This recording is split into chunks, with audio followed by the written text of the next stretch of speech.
The city was cloaked in the quiet stillness of night, but inside Can's small apartment, a storm was raging, though unseen. The soft hum of the streetlights outside barely penetrated the heavy silence that weighed down the room. Can sat motionless on his worn sofa, his eyes locked on the dark screen of his phone lying lifeless on the coffee table. It had been months since the last time he'd heard her voice, months since the last message that now felt like a distant echo from another life. The space she left behind was vast and hollow, filled with unanswered questions and silent regrets.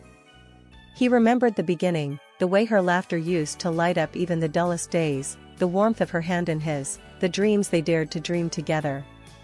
But somewhere along the line, their story had fractured, torn apart by unspoken fears and growing distances.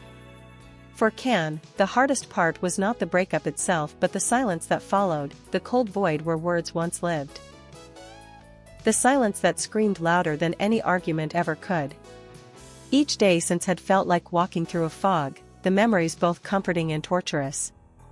He often found himself staring out the window at the city that never really slept, wondering if she was thinking of him too, or if she had moved on entirely. Tonight, that question hung heavier than ever. Suddenly, the sharp ring of his phone shattered the silence.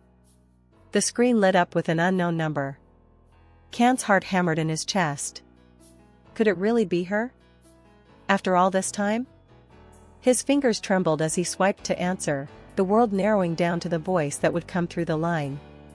Can. It's me, came the hesitant, fragile voice he thought he'd never hear again. A flood of emotion surged through him, relief, anger, hope, pain, all tangled into a confusing knot. The years of silence dissolved into that single moment, carrying with them the weight of everything left unsaid. I'm sorry, she whispered, her voice breaking the quiet around them. Can closed his eyes, memories washing over him, the whispered promises under starlit skies, the stolen glances, the laughter and tears shared in moments of vulnerability. But also the misunderstandings, the growing distance, the cold walls built from fear and silence. Her apology was more than words, it was a crack in the armor, a glimpse into the pain she had carried alone. I thought I was protecting us by staying silent, she said, voice trembling. But all I did was hurt you, and myself. Can's breath caught. The truth in her voice resonated with his own hidden regrets. I don't expect things to go back to the way they were, she continued softly, but I needed you to know why I disappeared, why I didn't fight for us. The room seemed to shrink around Can as he grappled with the flood of feelings. Longing, betrayal, forgiveness, and a fragile hope that maybe, just maybe, this call was the beginning of something new. But the question lingered, heavy and unresolved, was it too late? In the days that followed the call, Can found himself caught in a whirlwind of emotions. The city outside moved on with its usual rhythm, cars rushing by, streetlights flickering, life continuing, but inside him, time seemed to stand still. Every sound, every shadow, every familiar place whispered memories of what once was. The cafe where they had shared their first coffee, the quiet park bench where they had sat for hours dreaming aloud, the narrow streets where laughter once echoed, now all held the bittersweet taste of what was lost. Can replayed their conversation endlessly in his mind. Her voice, soft and hesitant, was both a balm and a torment. She had revealed pieces of herself that had been hidden behind the walls of silence. The fears that had stopped her from reaching out, the doubts that had clouded her heart, the mistakes that had cost them dearly.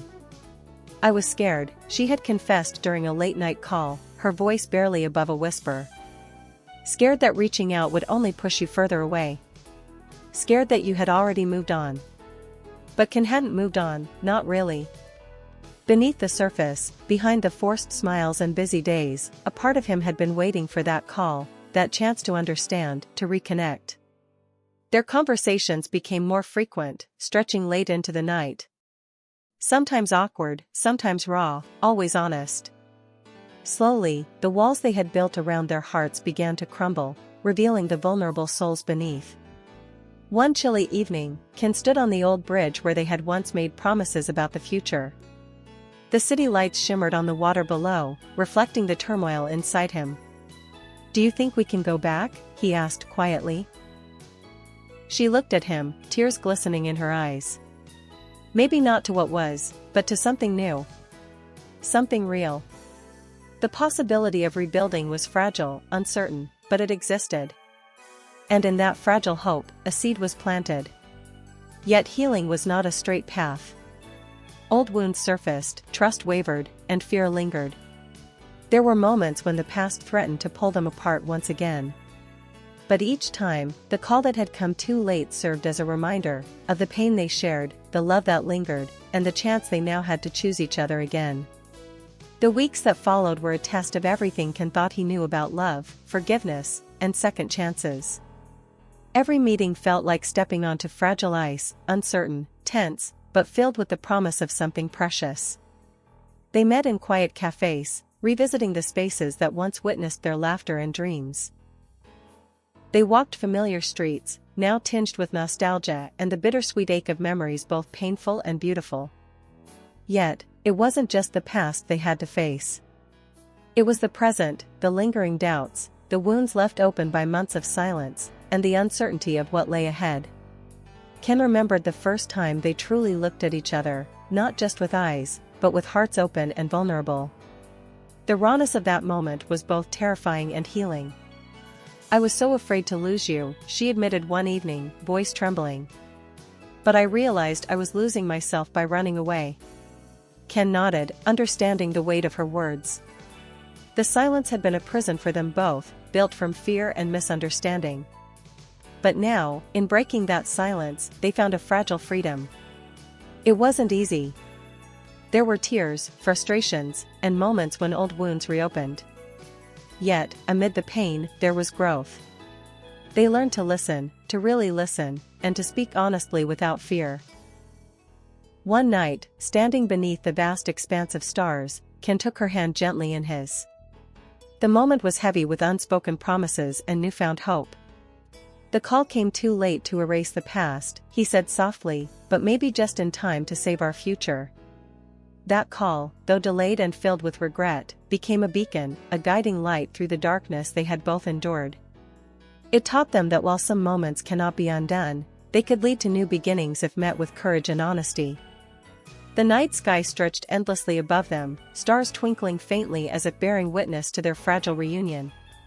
Can and she stood side by side, the silence between them no longer heavy with regret, but pregnant with possibility. They had traveled a long and painful road, one marked by silence, missed chances, and broken dreams. But standing there, hand in hand, they realized that the story was far from over. "I never stopped caring," Can confessed, his voice steady yet soft. "Even when I thought you were gone forever." She looked up at him, eyes shimmering with tears and hope. "I was lost in my fears, but you never left my heart." Together, they made a silent promise, not to erase the past, but to learn from it, not to forget the pain, but to let it shape a stronger bond between them. It was a vow whispered without words, carried in the gentle squeeze of hands and the quiet understanding in their eyes. They knew the journey ahead wouldn't be easy, that the scars left behind would sometimes ache unexpectedly, but they also knew they wouldn't face those moments alone anymore. The call that came too late had changed everything. It had cracked open the thick walls of silence and regret that had long kept them apart, allowing light and love to seep back into the cracks of their broken hearts. That single moment, the breath between what was lost and what could be, had sparked a fragile hope, fragile yet fiercely determined to grow. For Can, it wasn't about reclaiming what was lost or trying to rewrite the past. It was about embracing what could still be, an uncertain, imperfect, but genuine future built on truth and vulnerability. He realized that love wasn't about perfection or never making mistakes. It was about forgiveness, resilience, and choosing each other every day despite the odds. As they walked away from the bridge that night, their steps were lighter, their hearts more open than they had been in years. The cold night air no longer felt empty but alive with possibility. Together, they were ready to write a new chapter, one built not on illusions or promises made too soon, but on courage, honesty, and the undeniable power of a second chance. Because sometimes, the call that comes too late isn't an end at all, but a beginning, a fragile, beautiful beginning that holds the promise of healing, growth, and a love reborn from the ashes of silence.